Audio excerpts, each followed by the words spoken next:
tugeriro mwene chairman urukiko rwite tutakusibirizeyo wabo takwikiriza rukarga kakombe tukakikira aha rwakana itwe twisha kukikanira byo nabyo byabaho ubwo abebembezi bigarati factory obabana babugana abahinje b'amajani omuzoni ya Nyakashaka rukushango mugombora ya Nyakashaka town council buhwezu district barukushoronze yakingwa cyabo tuyo nakasaso ago jang tumazere bero 28 azina tutakarebere se sonjo cyari teri izoba twacera twaza murumo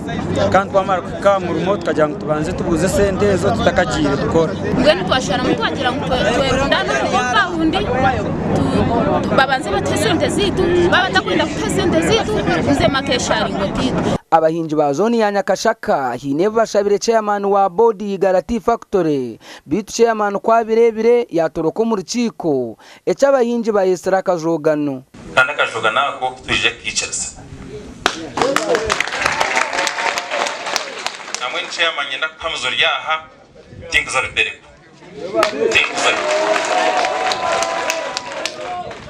ibyo tubango AGM yide chekwani bangahi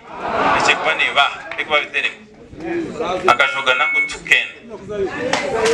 kumwe mwayanga chairman ngo agende reka kwatomanda gwagende hatagiro wiyimukeye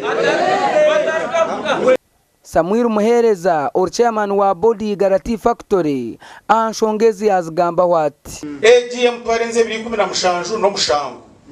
twajya mu teko kutahizoba boko oizobe no ranga kurebera 2010 twazo mu rukiko twatagigamba AGM yashohora arwena ngutuzo mukoti twayeta bazoni no mwami motoka karo representative w'icyo kitundu basharamu ngo AGM ebeho 2016 abahinji bongire bashaba chairman ko barukwenda kwetongora ku rugari Garati factory okwenda nabo baganyirwe mu hacingwa cyabo hatonda ka advance no kutambara genoza ngahi no ziga yakonda advance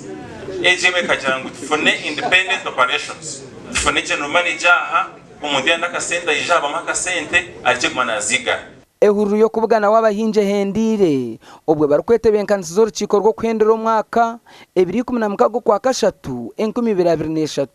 amakuru agagasha kwa Juliet Charles